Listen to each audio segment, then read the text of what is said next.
Today we're going to be making a coil pot inspired by LaDara McKinnon.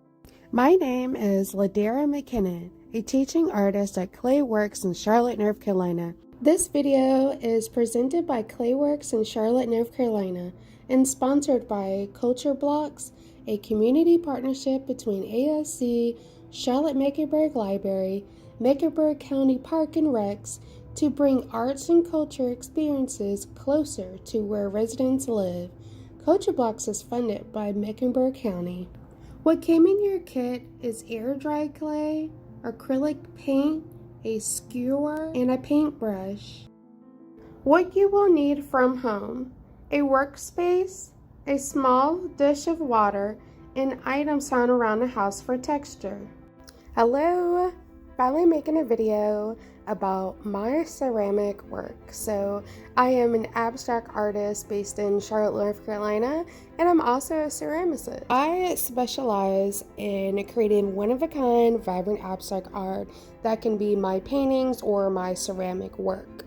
I grew up abroad, so that really inspires my art, nature, and movement. That's why I have such vital, bright colors in my work. I love mark making in my work as well. I am very heavily with textures in my work, as you can see here. I love all the color, but mainly in my ceramic work I use a lot of blues. Since I am a process-based artist, when I am manipulating the clay, it is all about the process. When it comes to the forms that I use, I listen to the clay and let the clay just be really organic. And when it comes to decorating the surface, it is also about self-expression in the process as well. So I really try to let loose when it comes to the surface. I am really excited to share my process with you today. Let's get started. I'm starting out by pinching off about 1/3 of my clay.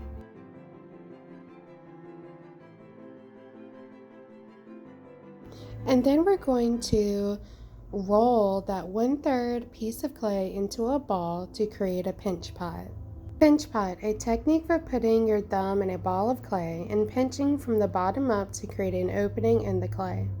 Once your ball of clay is rolled up, we're going to start from the bottom up to pinch. So I'm going to take my thumb and press it straight in the center, do a twist, and just start pinching from the bottom up. Kind of like using a duck face to pinch, where your thumb is going towards your other fingers. I'm not worrying about the shape right now. I'm just trying to get a very low pinch pot, so I'm getting wider and wider as I pinch. I have this piece of cardboard here so I can be able to move my clay around how I would like. And so now I'm just pressing it down so it gets a little bit shorter and wider. For my work, I don't like for my clay to be very clean and precise. I like the rawness of the clay. I like to listen to the clay as I'm working it. Before we start rolling out our coils, we are going to move everything out of our way.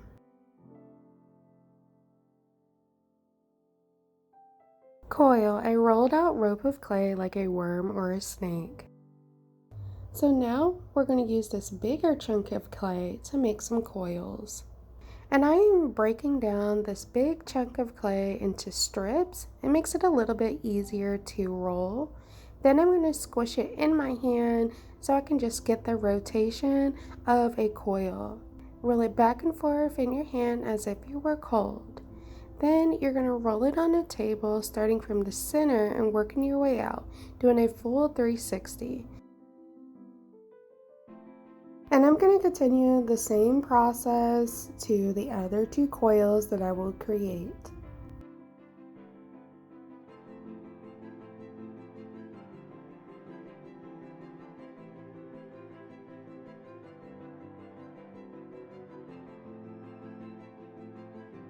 Now it's time to attach our coils by slipping and scoring. Score and slip. Score, the process of incising surface of wet or leather hard clay in a cross-hatching pattern before applying slip and joining clay. Slip is watered down clay used for joining clay together. For this project we are using water. I'm using a fork to score instead of the stick that's on the kit because this is how I enjoy to do my practice with scoring and slipping. You can use the sharp end of your stick and just score the whole entire rim. Then you're going to score your coil. Go all the way down and then tap on just a little bit of water for our slip. Then I'm going to put the two scored pieces together. And when I'm doing this, I am pinching as I go to attach the coil. I like to pinch it because it makes my coil flatter and my piece to be a little bit taller. And I'm going to do this all the way around to each coil.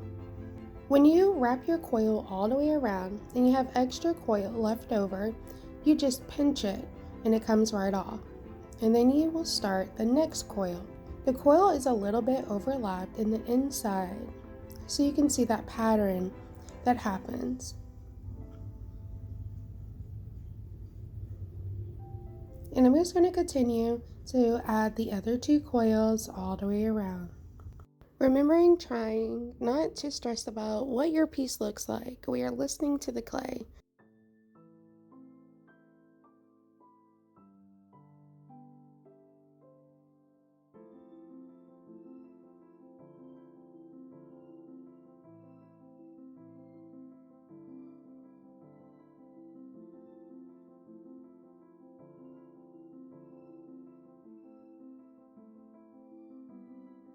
Alright, so now that I've added all my pieces on, you can see in the inside this lovely pattern that happens with the coils. With my work, I love to embrace that, so I will not be smoothing out the inside. For the outside, however, I will be smoothing it out. You can use one finger or the end of your fork here, which for my work I always use the end of my fork, and I'm just moving upwards so I can get rid of the pattern since it's going horizontal. And I'm going to do that for the whole outside surface.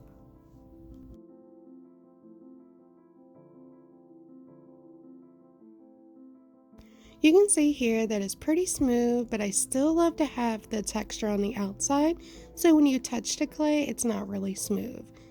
So I'm going to continue all the way around.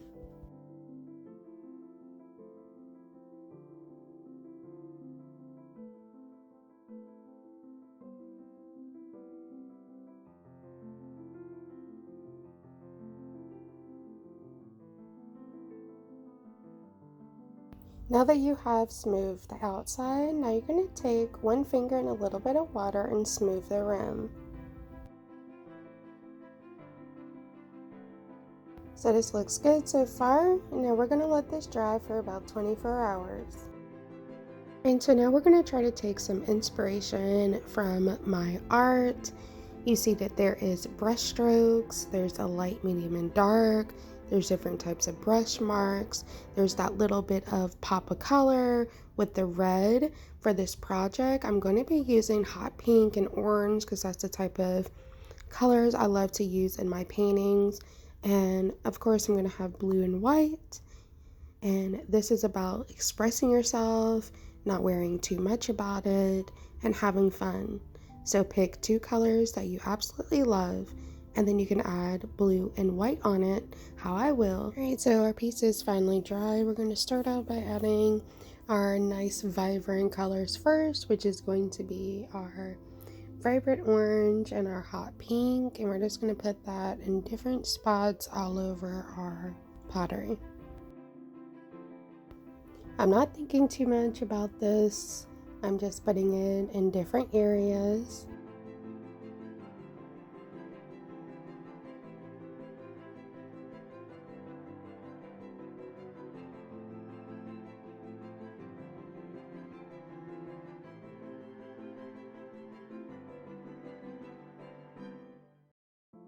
To add a little bit of contrast, we're going to add a little bit of white to our pink and our orange and put that on our piece next to our vibrant colors. It's okay if they overlap. It's just going to mix a little bit, which is okay. It's all over the piece, not sticking to one area.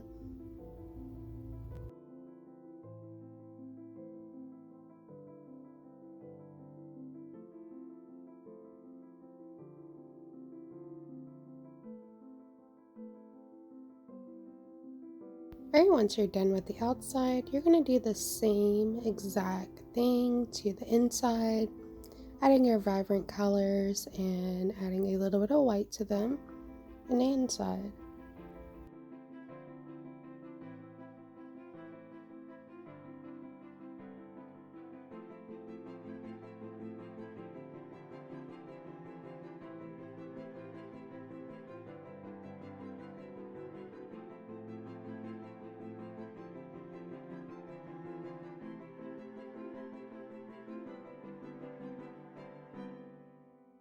Alright, once you get these colors on there, you have a little bit of contrast happening. You're going to let this dry, and then we're going to come back to it. Alright, so our piece is dry. We're going to go from dark to light when it comes to our blue. You can use any color you like. I just really enjoy using blue in my work. So I'm going to make a navy with blue and a hint of black. And I'm just going to paint wherever I like. Doesn't matter if I go over these light colors because I'm going to be going over it anyway. So just do a little bit of mark making all over your piece. That includes the inside as well.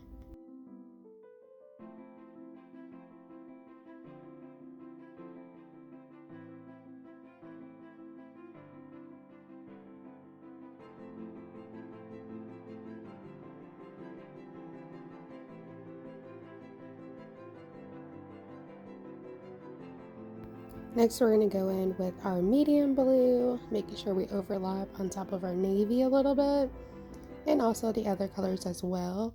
These can go wherever you like. I'm still not worrying too much about where I'm placing these colors. I just know that I want to have light next to dark, so we have really great contrast on our piece.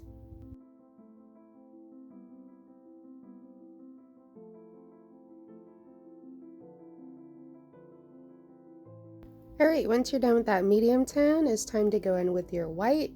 And you're going to have this overlap into any of the colors that are still wet.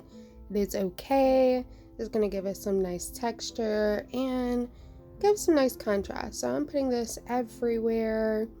I really just want the vibrant colors to just pop just a little bit. I don't want them showing everywhere.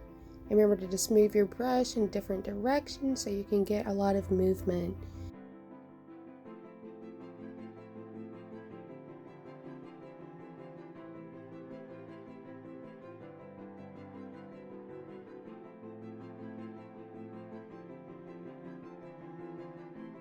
Alright, so we're done with our first layer. Now it's time for our second layer.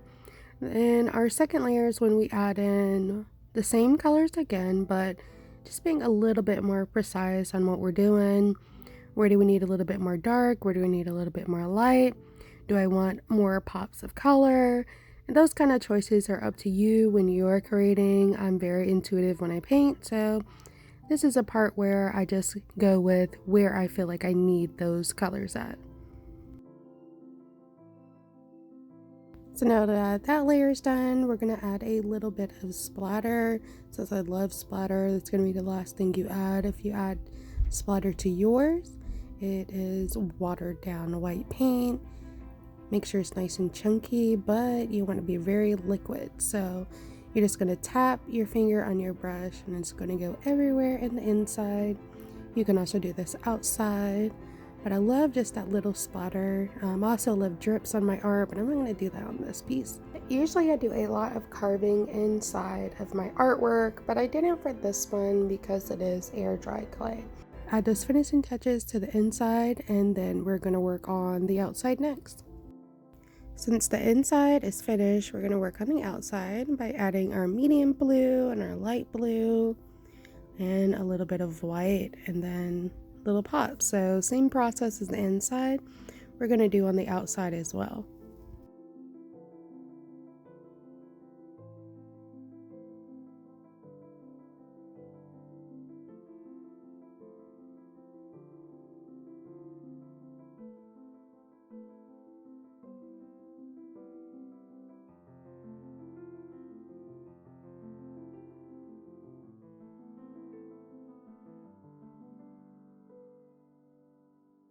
Alright, so now it's time to add a little bit of splatter with our navy. Remember to water it down really well.